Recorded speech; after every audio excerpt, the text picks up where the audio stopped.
root 6 by pi.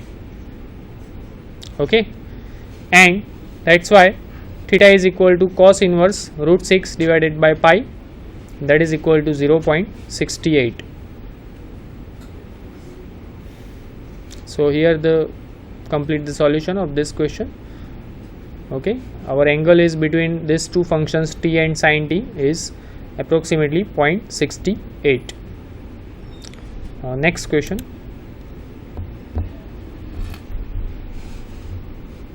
Question 3b, second part. Show that inner product xy, that is equal to x1 y1 minus x1 y2 minus x2 y1 plus 2 x2 y2 on R2 is an inner product. And this question was asked in 3 marks. Here is the solution. To prove this is inner product, we have to satisfy all the conditions to become inner product space. That x is equal to x1 x2, y is equal to y1 y2, and z is equal to z1 z2. Okay, so first condition, we are proving that inner product x with x, that is equal to always greater or equal to 0. So inner product x with x, using this definition we get x1 x1 minus x1 y2, x1 x2 minus x2 x1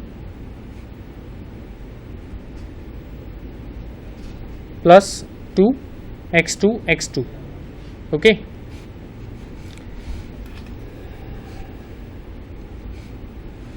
so this is x1 square, this x1 x2 minus x1 x2 minus x1 x2, that to be that become minus 2 x1 x2, and this is plus 2 x2 square. So that can be expressed as x2 square plus x2 square. So this first three terms become x1 minus x2 square plus x2 square. So square is any real number that is always greater or equal to 0. So that's why inner product x with x is always greater or equal to 0. Now we want to prove that if inner product x with x is equal to 0, then x is equal to 0, if and only if. So inner product x with x, that is equal to 0, that means what? x1 minus x2 square plus x2 square, that is equal to 0. Now the square of this two term, that is equal to 0, means x1 minus x2 is equal to 0 and x2 is equal to 0. Now x2 is equal to 0 and x1 is equal to x2, that means what? x1 is also 0, that means x is equal to 0, and this two part are if and only if. So if inner product x with x is equal to 0, then x is equal to 0, and if x is equal to 0, inner product x with x is also become 0. So the first two conditions are satisfied. Another three conditions that we have to prove to prove that this is inner product. Then next is inner product x plus y z, that is equal to inner product x z plus inner product y z. Now inner product x plus y, where x is equal to x1 x2, y is y1 y2, z is z1 z2. So x1 plus y1, x2 plus y2, x plus y is x1 plus y1, x2 plus y2, z is z1 z2. Now using this definition, you can see how we define inner product xy, x1 y1 minus x1 y2. So just try to understand as a first and second coordinate, that is this is multiplication of first coordinate, then minus first coordinate into second coordinate of y, minus second coordinate into first coordinate of y, second coordinate of x into first coordinate of y, plus 2 into second coordinate of x into second coordinate of y. So similarly, inner product of this two vector, you can see multiplication of first coordinate with the first coordinate, so that is x1 plus y1 into z1, minus multiplication of the first coordinate of the first vector into the second coordinate of the second vector, right, minus multiplication of the second coordinate of the first vector into first coordinate of the second vector, right, plus 2 into second coordinate of the first and second vector, multiplication of second coordinate of the first and second vector. So that's why inner product of this two vector defined like this, okay, that is equal to x1 z1 minus x1 z2 minus x2 z1 plus 2 x2 z2 plus y1 z1 minus y1 z2 minus y2 z1 plus 2 y2 z2, okay, and that is equal to inner product x z plus inner product y z, that is equal to inner product x z plus inner product y z. So the first, you can see the first 4 terms become exactly inner product x with z, and the next 4 term become inner product y with z.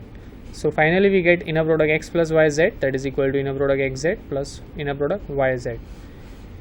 And the last property is commutative law that we have to prove. Inner product xy is equal to inner product yx. Inner product xy is equal to x1 y1 minus x1 y2 minus x2 y1 plus 2 x2 y2. Now definitely we can use commutative law for real numbers, so that's why we use y1 x1 minus y1 x2 minus y2 x1 plus 2 y2 x2, and that is exactly inner product y with x, okay. So the four conditions are satisfied, and the last one is inner product kx with y, that is equal to k inner product xy, that is kx1 kx2 y1 y2. Again we use the same property, same definition.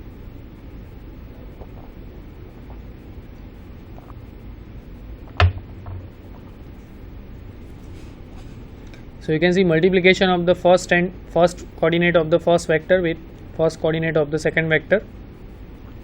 So that's why we are getting kx1 y1 minus kx1 y2, correct, multiplication of the first coordinate of the first vector and into second coordinate of the second vector, and similarly we get minus kx2 y1 plus 2 kx2 y2.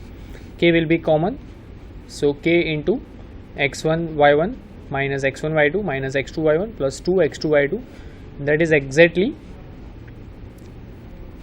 inner product x with y. So we get inner product kxy, that is equal to k inner product xy. So here we prove that this definition, this inner product xy, that is exactly inner product space, right.